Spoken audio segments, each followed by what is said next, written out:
listening to Tiger Cats at the Half. I'm on the way.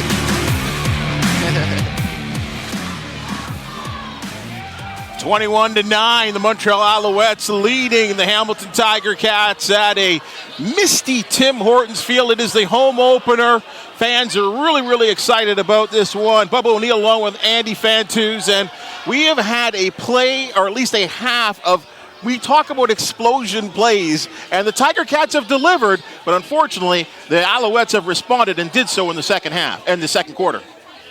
Certainly, the fans have a lot of reason to be excited. It started from the very first play of the game, a nice little bootleg for Matthew Schultz, great blocking, and a nice corner post deep to Tim White. And that's not the only deep pass they've hit to Tim White in that first quarter. They've had the explosive plays. The difference is finishing, and that's really it. I mean, you got 3 field goals instead of 3 touchdowns. The Alouettes had that big punt return, which was pretty much a heartbreaker, and that one turnover. But other than that, you look down the list at the stats, and it feels like the Ticats are outplaying them, and the stats would show so. But the Ticats cannot get Cody Fajardo off the field on those long second down attempts, and he continues to make first downs on plays that you'd normally think would result in punts. And Fajardo's had quite a half, 10 of 13, 178 yards, and really not doing a lot of work with his legs, but it's his mobility that seems to be a problem for the Tiger Cats. They just can't get that rush, that 4-man rush to get to him. That's exactly it. I like to see a little more blitz coming in the second half from both the linebackers and even the secondary.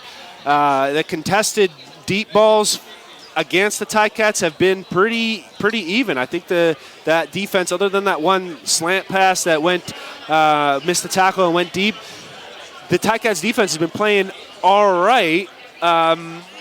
But again, you got to get them off the field, and then when the Ticats get down in the red zone, you got to score touchdowns. And as we talked about in the pregame show, there was an old wily veteran that wore black and gold, Seontae Evans, who's come back to haunt his former team. Yeah, and isn't it funny how it always seems to work out like that? A player goes to a new team, and just it seems to be that extra bit of a stab in the heart when they make a play, but.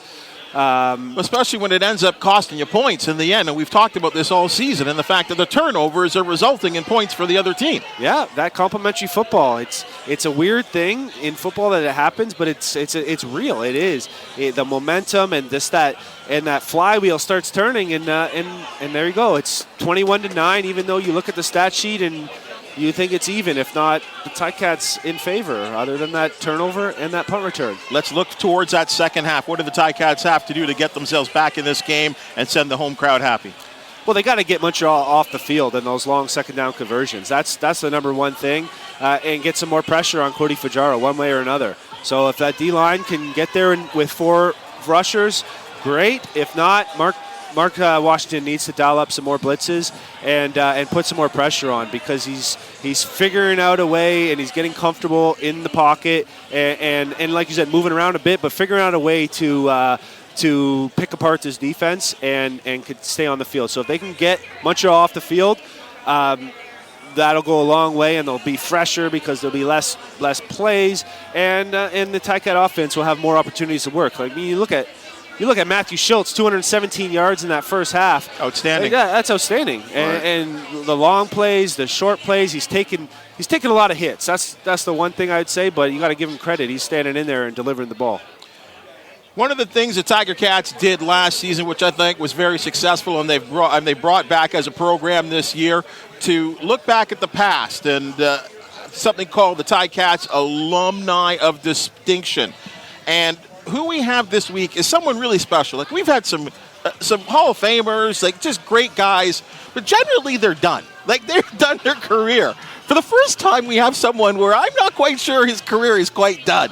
And, number 16, Brandon Banks, like, we are, Speedy B, like I'm telling you, all the years of sticking a microphone in front of you. Right. It's great to have this opportunity to talk to you right now on our Tiger Cats broadcast right now. First of all, I know Toronto was a home for a year, but really, welcome home. Thank you. Thanks for having me, man. It's just been more than what I expected. Everybody's showing me great love, and I'm just having a good time tonight.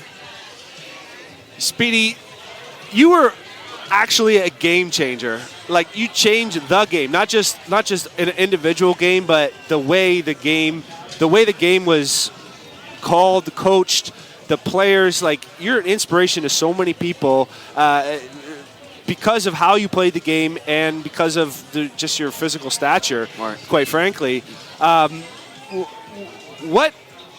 How did you get so good? Like, how did, just talk to me. Like, what was your dream, and like, how did it all come about? Obviously, football was my dream. Obviously, then I have a special talent that I just found that I could use the advantage of, and that's speed. And I think speed kills in the game of football, and I just took advantage of it and learned how to use it. And I learned how to use it in the right ways, and it obviously got me to a great career that I'm having right now. And obviously, I had a little competitive nature in my blood, and I just love to compete. I love to win at anything. Simple driving. I hate when people pass me on the highway. Like, I just always want to compete. So, when you put that together, and then when God bless you with a great talent of speed, you turn out to be Speedy B, I guess.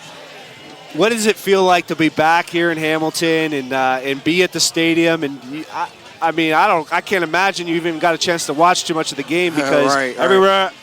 Since I've seen you, just been swarmed by people taking photos, but it's love and it's part of the experience. Right. How are you feeling about it? Like you said earlier, I'm having a great time. It's more than what I expected. I feel the love. I'm thankful for the love, and man, like you said, I watched a couple of plays, but I'm just trying to show everybody my appreciation that they showed me while I was here at my time at the Ticats. Can you put the pads on for the second half? Man, I can go right now. I promise you, I can go right now. I always got a pair of cleats in the car. Brandon, I think of some of the moments that I've been very fortunate that you came here in 2013 and left in 2021. Saw many moments on the field that I thought were just outstanding, may never be duplicated. We look at six-time All-Star, 5 franchise records that you hold right now. There's probably more where you haven't even looked into. But I remember being in what was a converted hockey dressing room. It turned into a moment in Calgary when you were presented with that 2019 MOP award. Mm-hmm. Describe that moment for you. Oh man, it was just before that moment. I don't think I ever really received I haven't felt that I really received the love that I was supposed to receive after all the things I've done as far as accomplished, being in the higher levels of NFL, coming to the CFL, and doing the things I was doing. So when that moment happened for me, it was like a lift off my shoulder that finally somebody appreciate the things that a guy like myself do. I'm not like Andy was saying, my stature.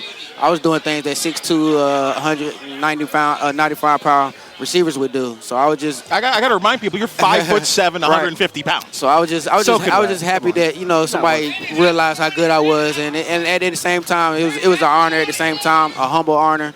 And I was just happy that a quarterback didn't have a good year that year. I'll never forget that moment. I really won't. Thank you. Appreciate it. It was well-deserved. I think it was one of the more obvious choices in that recent year history. For sure. Speedy, we're close to wrapping up. What are you doing now? And just tell the fans about what's up. I'm back home training. I'm a personal trainer, mainly kids. So I want to be there for the youth.